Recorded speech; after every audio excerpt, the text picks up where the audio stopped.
Okay, guys, we're having like really, really cold weather here in Dallas.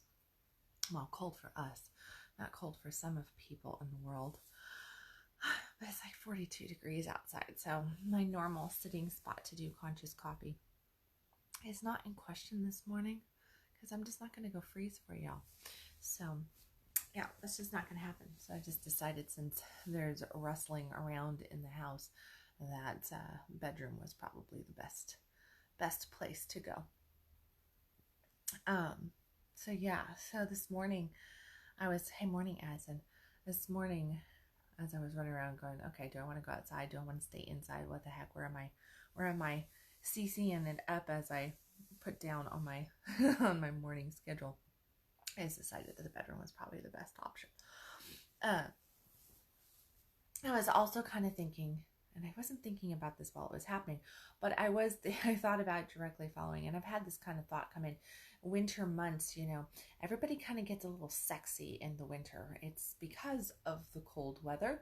I think we all kind of turn inward, and there's a lot more just indoor activity going on. I know that, winter months bring a whole bunch of different stuff with them. And as we enter into the back end of this year, hardcore, the back end of October and November, December coming about, and January, New Year, all that kind of stuff. Every year, the winter months are the toughest in relationship. They are, they present challenges in our finances. They present challenges in our relationships. A lot of people, everywhere from physical ailments to financial and emotional ailments, all come about in the winter months. And a lot of that has to do with just nature. It's just nature. The trees lose their leaves, the grass goes dormant. Animals have stocked up all their little nuts and everything, and we humans, we don't really do a great job of stocking up on stuff. We don't do a great job of allowing, and I mean allowing, transition to kind of happen and be okay with the ebb and the flow of life. So what happens in the winter months is a lot of people struggle with connection, and then we have less sunshine out, which gives us less vitamin D from a natural level, which prevents us from having really positive moods and everything. We need vitamin D, natural vitamin D coming from the sun, to be processed through our systems to keep us in a more elevated level of mood. It is good for our immune system. It is good for our emotional well-being. And in the winter months, here we go inside, and when we are outside, because of different weather challenges or places that we are at, we just don't get the sunshine. But what does any of this have to do with devouring your partner? I was thinking about, like the good spaces in relationship that I have experienced, no matter who my partner is, it is when we are completely devouring each other in different ways. And the devouring, of course, happens sexually. That must be on the table, and a big piece of the relationship aspect. And I think that sometimes in winter, we do tend to devour our partners a little bit more. Even though we have different challenges occur, we also kind of get stuck together a little bit more because we're just inside a little bit more, right? So we end up getting stuck with our partners. So we have sexual devouring going on, but it is a sexual devouring that happens from a place of need for self instead of connection, instead of really, deepening the relationship. And truly, to devour your partner means to want to please, morning Craig, want to please, want to connect, want to go deeper with our partners. And that means also to devour emotionally, to devour mentally, and to do the inquiry. So, like to spend time with your partner because you want to, not because you need to get a result, not because you feel that it is a duty to do this, but to do it because you legitimately, genuinely want to connect to your partner.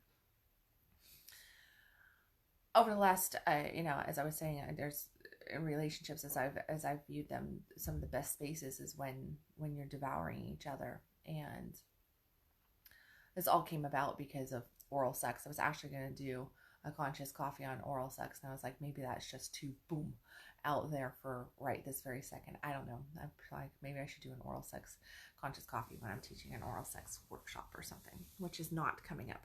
Although Orgasm Camp is coming up in December, but that's not based on oral sex. That's talking about female sexuality in general.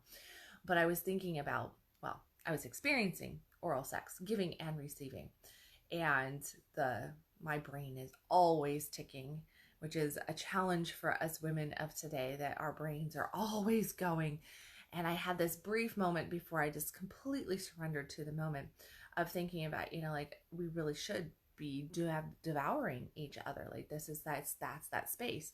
And in that moment, we were both devouring each other sexually. And it was one of those that, I just realized that one of the major challenges that I know that people come into my office with is I don't feel desired. I don't feel like my partner really is into me, that my partner's turned on to me anymore. My partner doesn't really want to spend time with me. Our intimacy is obsolete.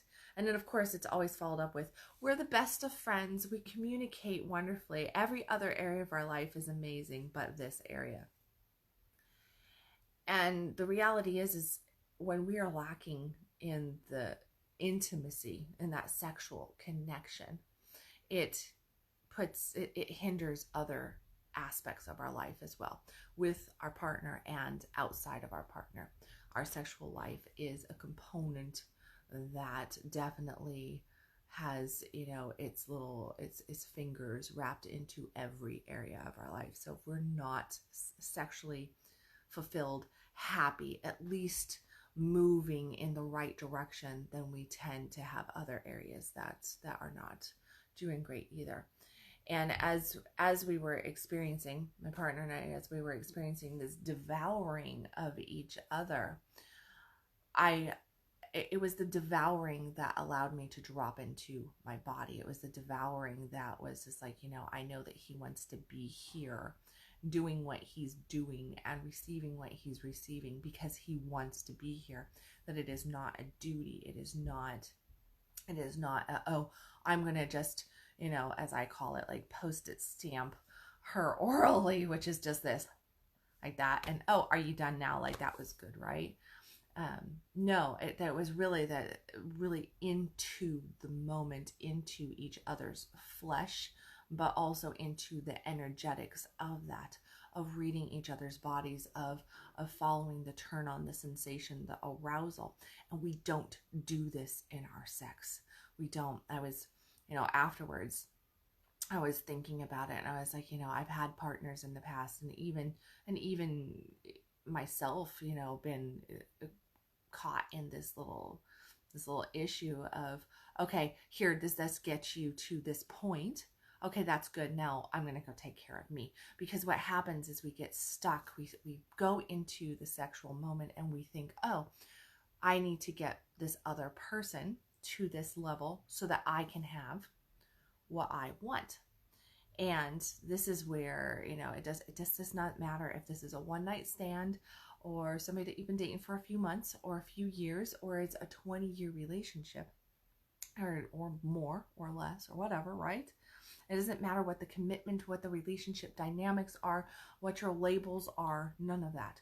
This is about two people coming together in union, in a sexual fashion, and are they into each other or not?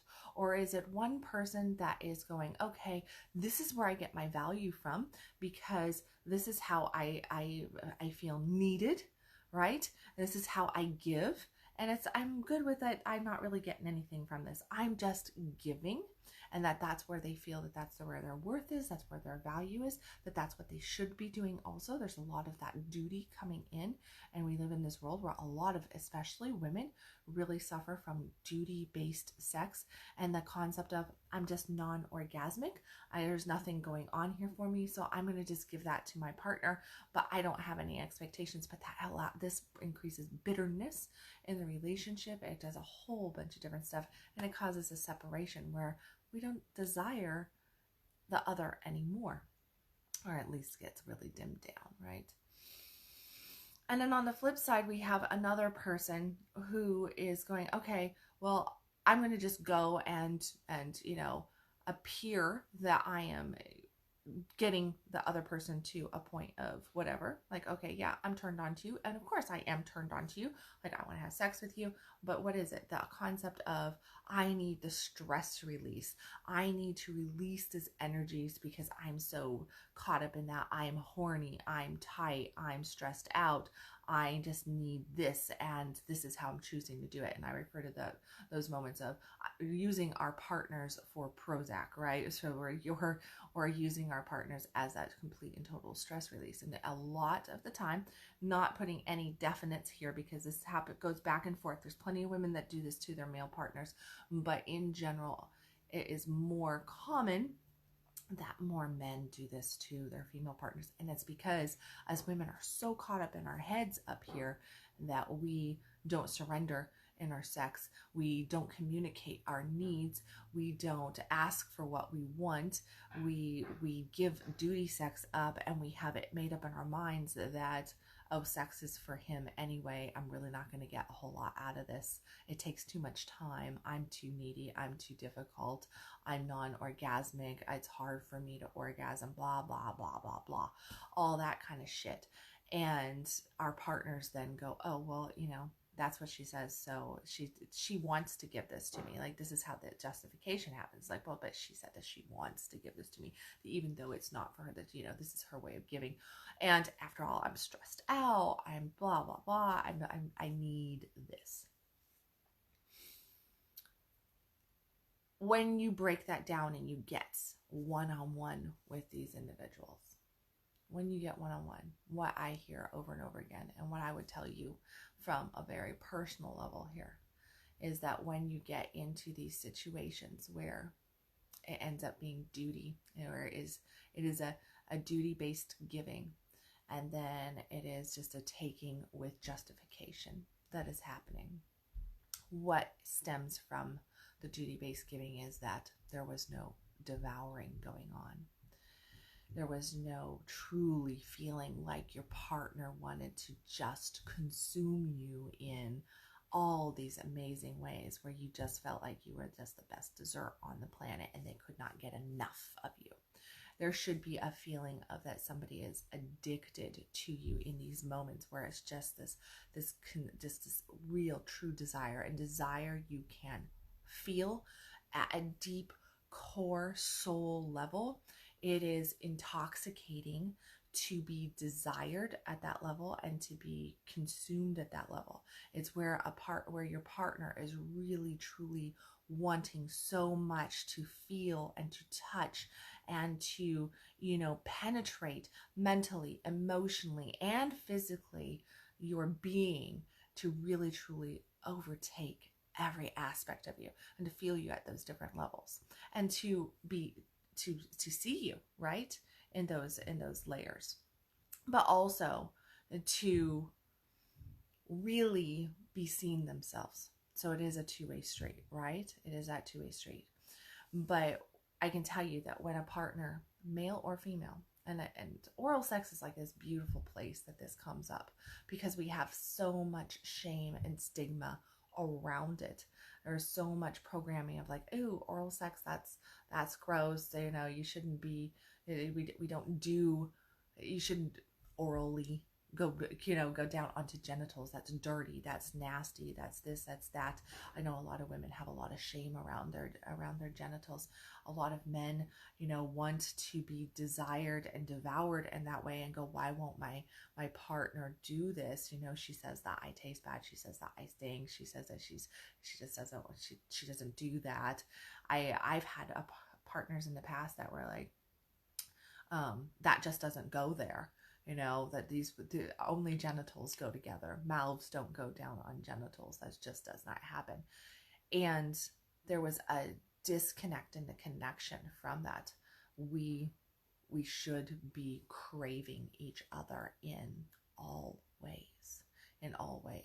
And there is, outside of hygiene, if you got hygiene issues, well then take care of the hygiene issues. Like, you're a grown ass adult, go take care of your hygiene issues. There's no ifs, ands, or buts about that one.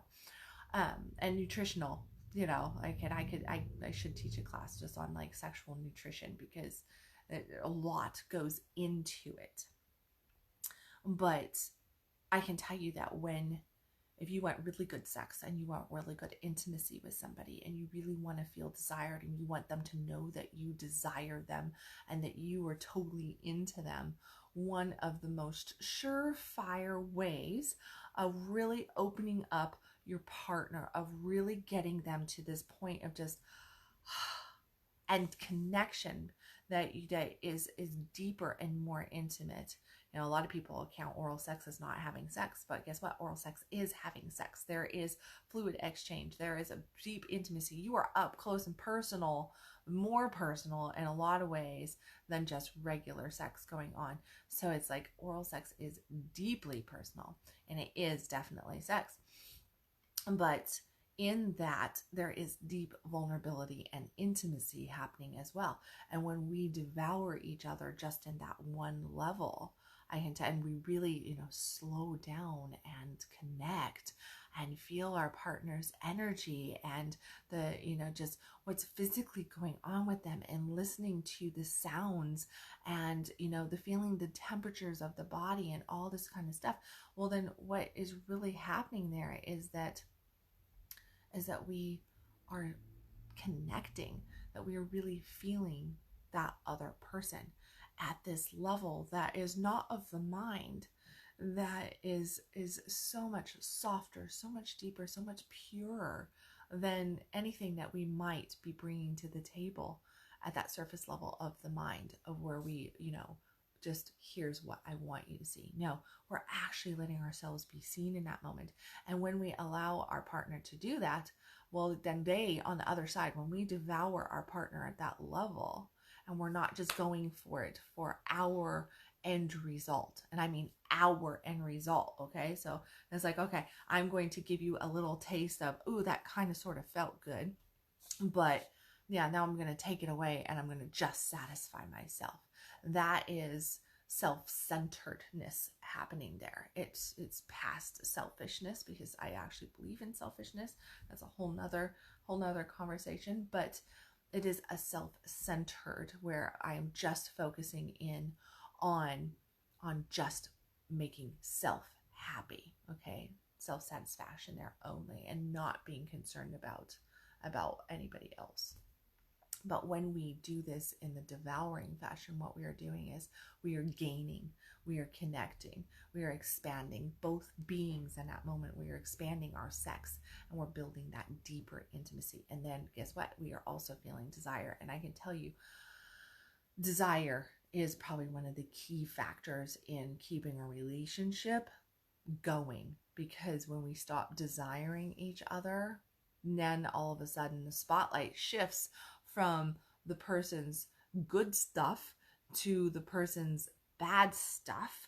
And next thing you know, the desire goes down even more, because now we're so focused on the negativity and all the things that we don't like. And guess what? No matter how great a person is on the front side, there's things about the other being that you're not going to be in alignment to, that you're not going to like, that you're just going to be like, I really don't like that characteristic. I really don't like that stuff about him or her. But you can overlook those differences a lot more when you actually feel desire desire coming from them and when you desire them, when you keep the focus on the positive. But what we do is we change that focus by not giving attention to that is so desperately needed, to the glue that holds things together. And that means, breaking into communication and working on all levels of intimacy. Intimacy is not just sex. Intimacy is emotional. Intimacy is mental. Intimacy is spiritual. And intimacy is physical. But the physical can only truly occur at a real level of intimacy if you have the spiritual, the emotional, and mental all there as well. You can go for the intimacy physically, and I know a lot of people go, oh, intimacy means sex. Intimacy does not mean sex. Intimacy actually doesn't mean sex at all. But intimacy is about seeing somebody's depth, seeing them at a deeper level, and experiencing yourself at a deeper level, which means to be vulnerable, to surrender to that.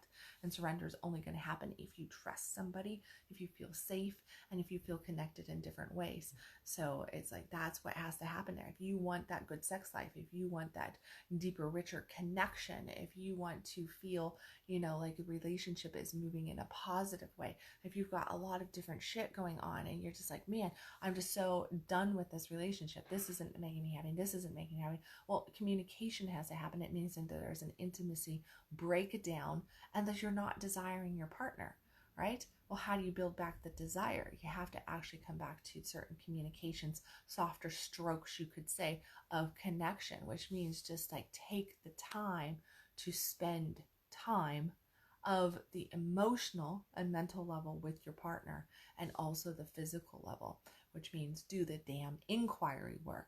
Actually spend time there. Devour them mentally, devour them emotionally, devour them physically.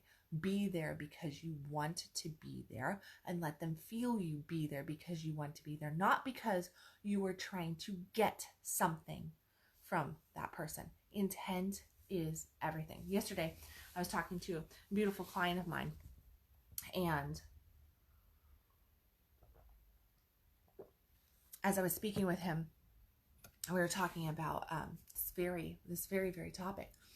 And he was telling me he's been with his wife forever, we'll just say.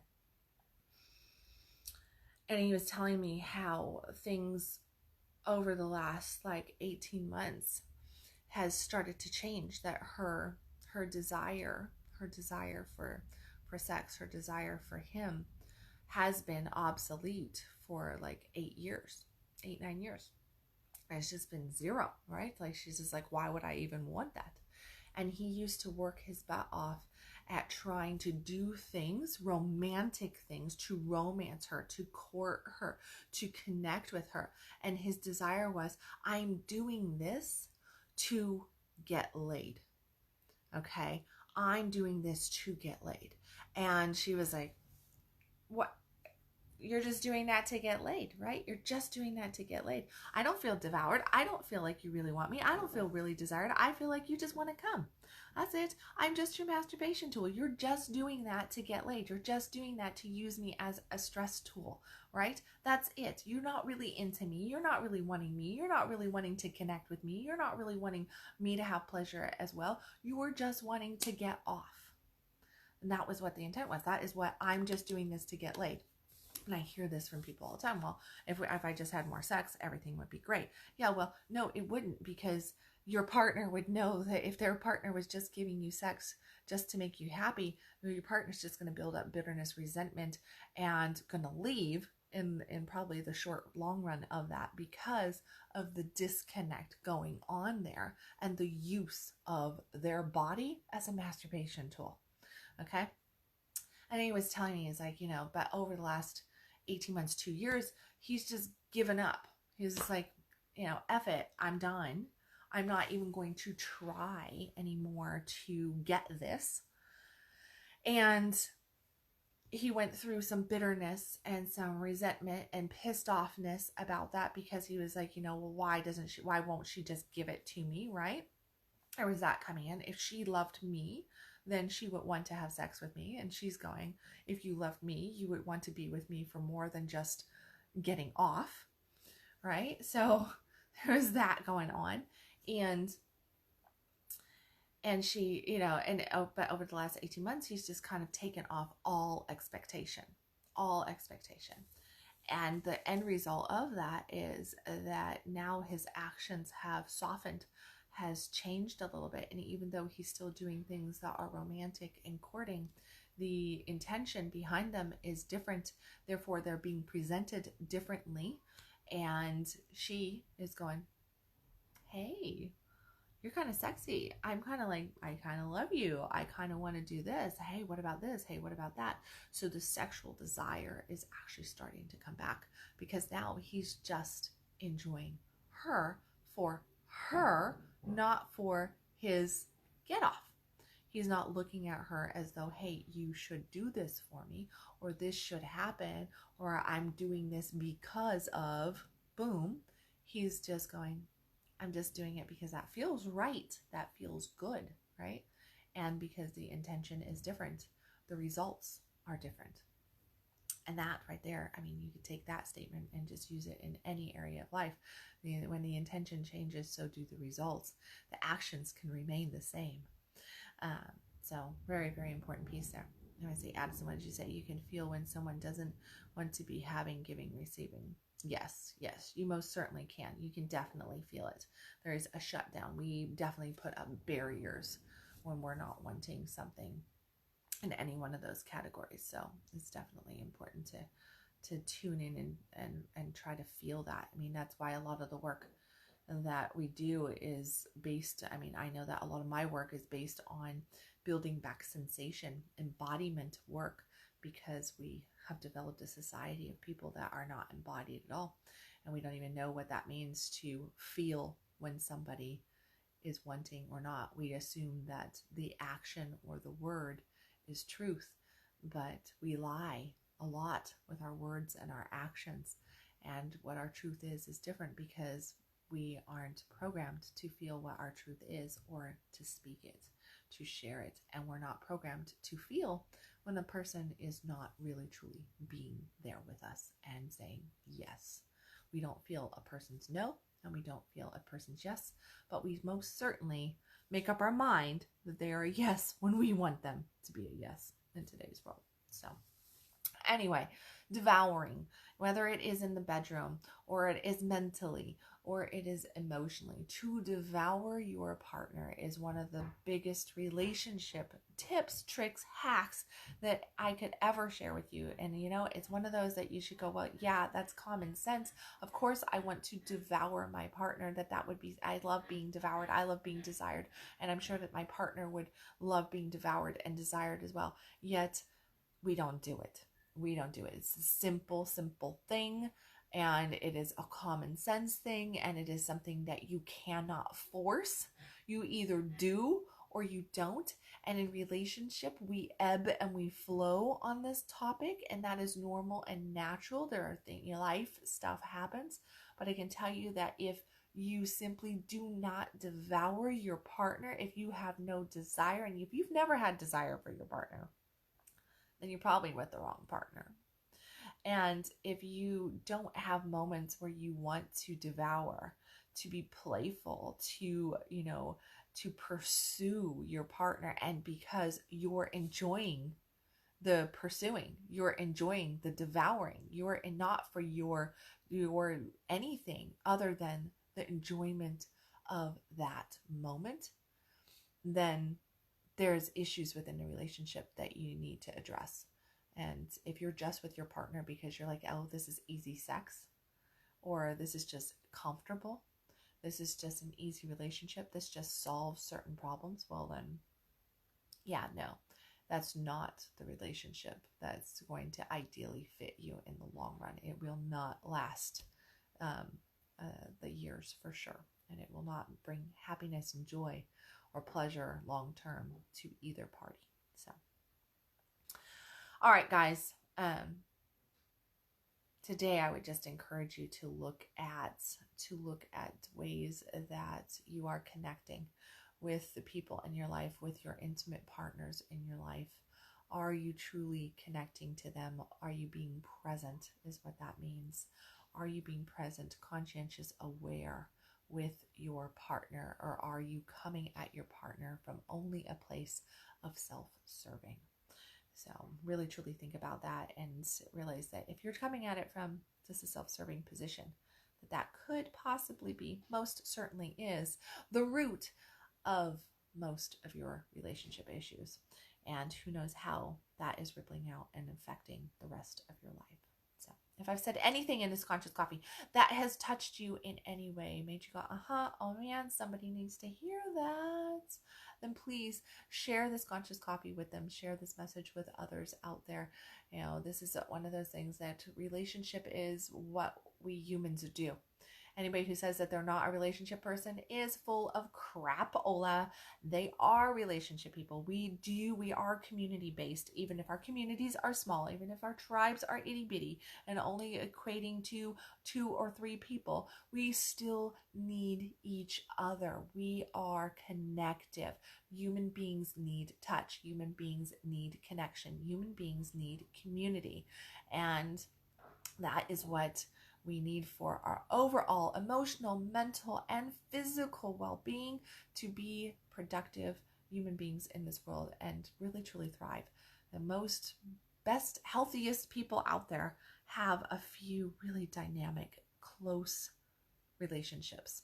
And the relationships that we have with our significant others, with our intimate partners, for sure hold primary in our overall well-being picture. So topics like this of devouring, of really wanting to be there versus just hanging out for our own self-serving needs, or just for ease and comfort, because we don't want to expand ourselves, we don't want to stretch ourselves, that we try to steer away from things like that where it gets a little edgy. Oh my God, that means growth. That's a little scary. That's a little out of my comfort zone. If you are just in the relationship because it fits your comfort zone and you're wondering why you're not happy, you're thinking, well, if I just had more sex, then I would be happier. Yeah, no. If that relationship is just about your comfort zone and just doing those things, then realize that that is a self-serving relationship. You are there for probably all the wrong reasons. And the things that you are being challenged with in your relationship will not get solved unless you can actually get real about why you are with the person that you are with, and be truthful with self first, and then potentially be truthful with that other person if you need to be, because sometimes that is the healthiest thing that you can do for yourself and for the other person. And if you have any care for that other being at all, do what is right in that moment. So yeah. So let me see. Topics. We got puja tonight here locally, which is sold out. There will be a satsang coming in early December. There's going to be orgasm camp also in early December. I will be doing a workshop, level 1 workshop for quantum integration work. So that's coming up towards the end of, I think it's like the 10th, or maybe it's the 10th, 11th, something like that, of November. So look for the details on that. And I know that Addison has some arts therapy projects that are going out as well. So make sure that you check on the events calendar for all the happenings as they come up and out. And make sure that if you are local, these events do sell out. They are smaller based events outside of Orgasm Camp, which normally holds 50 or 60 people in it. Everything else is a little bit smaller group circle, smaller tribe focused, of 20 or less people. So make sure that you don't wait last minute to sign up for that stuff. Grab your spots as soon as those come out. So don't wait until the very last minute when you've got me sitting down in a conscious coffee telling you it's sold out. I know that we have gotten quite a few people going, oh, I want to sign up. I want to sign up for this puja tonight. And it really is legitimately like, we're not going to do sardines in the room. Sorry, people. There's no sardine action going on. So yeah. And outside of that, if you'd like to learn more about how to have a dynamic relationship, the intimacy, builders, how you can heal the wounds that get created in relationship, how you can attract in that most dynamic, perfect soulmate into your life, male or female, whatever you're looking for, whoever you are, that's exactly what I teach on. That's what I coach on. That's how I help people do, to heal the wounds with inside self so that we can attract that soulmate into our life and have that fuck yes relationship, which also helps us to have that fuck yes life, right? Because that's what we all want. We want happiness. We want joy. We want to be thriving in life. We want to be glowy and turned on and on purpose and just really basking in abundance in all areas of our life. And, a lot of people are just kind of getting by, right? This life that you're living, it is the one that you are living right now. And chances are you don't know what is to come or what has happened or any of that good stuff. We're not going to go into past life theory here. And even if past lives exist or don't, doesn't much really fucking matter, because right now is your time to shine, your time to live. And you got to ask yourself, are you happy with the life that you're living right now? Or are you just going, yeah, well, it was a day. Yeah, life. It's just happening. Is life happening to you, or are you commanding your path? That's the question that you need to ask yourself today in every area. And if you would like a little bit of assistance on your path, make sure that you reach out to me. Click on the link in the comments section or message me for details about my one-on-one coaching, group coaching, or online courses. And of course, make sure that you check the events tab if you are local to the Dallas-Fort Worth area or you plan on being in the area in the next couple months. Events will be up for the rest of the year, probably in the next, somebody's now calling me, in the next week or so. You should see most of the events for the local Dallas-Fort Worth area coming out on my events calendar. So I love you guys. As always, stop existing, start living. I will catch you tomorrow with another Conscious Coffee.